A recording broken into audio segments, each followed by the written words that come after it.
Petruk tahu kita, Petruk tahu hati rakyat, karena ia juga rakyat jelata.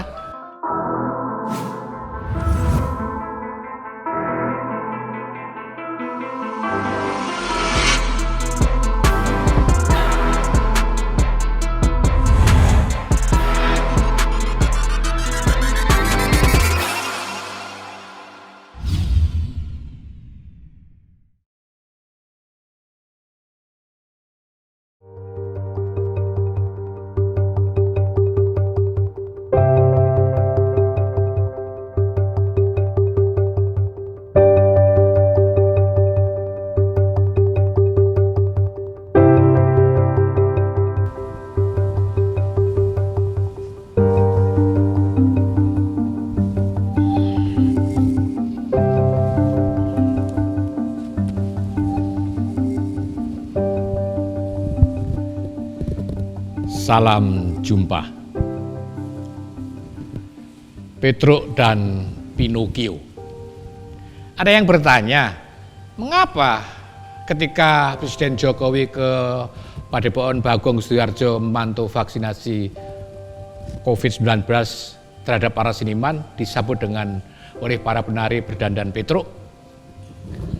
Pertanyaan itu muncul dan ramai orang membicarakannya. Butet Kartarajasa yang tuan rumah mengatakan sengaja memilih Petruk sebagai tokoh. Presiden Jokowi memang kerap diidentikan dengan sosok Petruk, salah satu dari 4 punakawan. Sebagaimana Petruk, Jokowi dianggap representasi rakyat. Sejak masuki gelanggang politik, Jokowi mencitrakan dirinya sebagai wakil wong cilik. Istilah wong cilik yang Kuncoro Ningrat nyebutnya sebagai tiang alit adalah sebuah istilah yang digunakan untuk membedakan status sosial dalam masyarakat. Dalam penggunaan istilah wong cilik selalu dikontraskan dengan istilah priyayi. Jadi ada wong cilik, ada priyayi. Priyayi itu adalah wong gede. Dalam banyak kasus wong cilik menderita karena wong gede. Sementara Clifford Geertz membedakan orang Jawa menjadi 2 golongan, santri untuk yang menjalankan ajaran agama dan sastra sungguh dan abangan untuk orang kebanyakan. Sekalipun Neil Moser berpendapat bahwa orang Jawa adalah makhluk religius. Ini yang penting. Masyarakat dikelompokkan dalam golongan wong cilik adalah sebagai bagian massa petani gurem, para pekerja kasar, pedagang kecil, buruh kecil, tukang becak, pengasong dan sebagainya, mereka orang-orang kecil itu. Mereka itu merupakan masyarakat kebanyakan dan menjadi lapisan masyarakat bawah. Sekalipun Manji Susino membedakan arti wong cilik dan orang miskin. Jadi beda antara orang cilik dan orang miskin. Orang miskin termasuk orang kecil, sedangkan orang kecil hidupnya sederhana belum tentu miskin. Begitulah kira-kira. Sekalipun demikian, ada masyarakat yang tidak memiliki daya. Mereka adalah orang cilik yang tidak punya kuasa, powerless.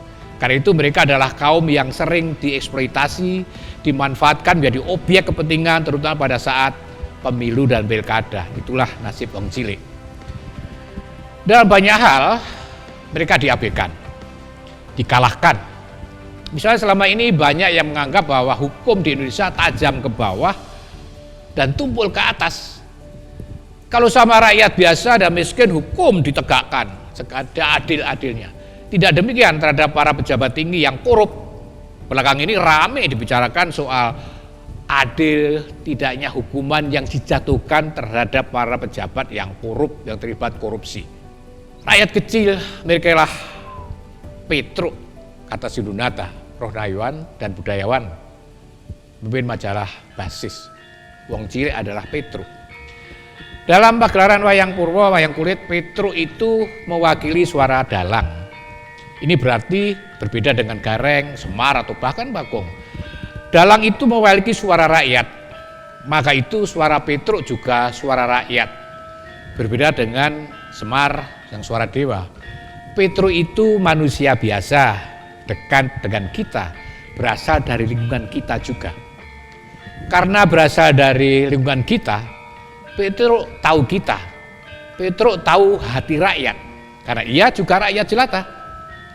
Meskipun Petruk menjadi pemimpin, tapi ia tahu apa yang diinginkan rakyat, apa yang diinginkan wong cilik. Ia pemimpin yang selalu memikirkan rakyat, karena ia adalah kaumnya. Maka itu namanya pun Petruk Kantong Bolong, kata Herjoko, seorang pelukis wayang.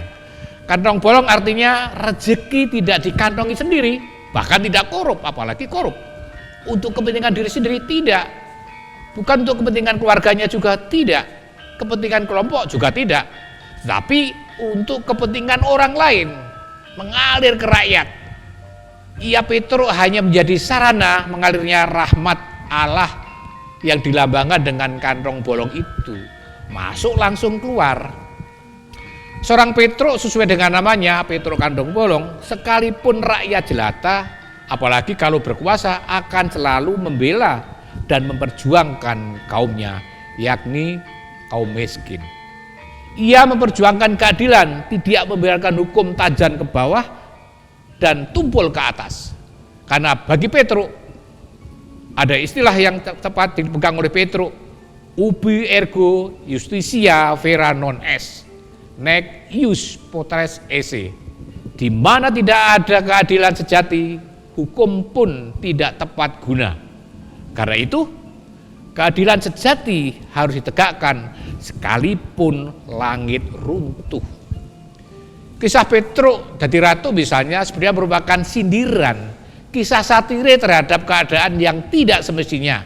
Misalnya, di mana ulama seharusnya ngomong soal agama tapi bicara politik, pebisnis jadi politikus, pelawak jadi wakil rakyat, politisi malah menjadi pelawak, yang tahu diam, yang tidak tahu berteriak-teriak merasa tahu. Petruk yang adalah wakil rakyat meskipun hidungnya panjang, tentu dia bukan Pinocchio, boneka kayu bikinan kakek Gapeto, yang setiap kali berbohong maka hidungnya makin panjang atau mungker.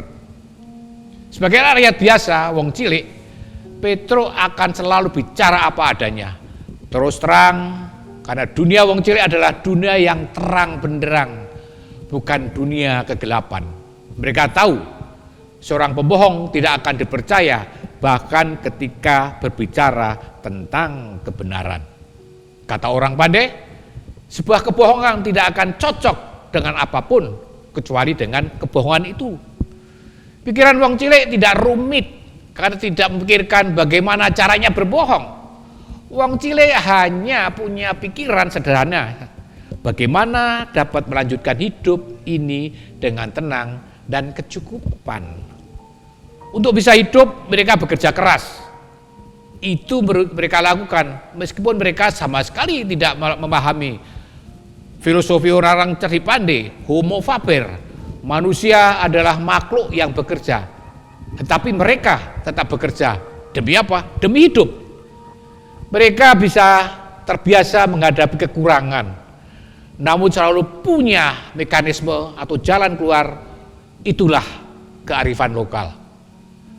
Tugas wong gede adalah memberikan kebebasan, memberikan kemandirian dan ketenangan hidup wong cilik. Syukur bisa memberikan kemudahan bagi wong cilik dan tidak korupsi serta berebut kursi. Itulah kiranya pesan yang disampaikan Butet lihat tarian Petruk ketika nyambut Pak Jokowi beberapa waktu yang lalu. Karena apa? Karena ia sepenuhnya mengabdi pada rakyat dan untuk rakyat. Terima kasih. Salam.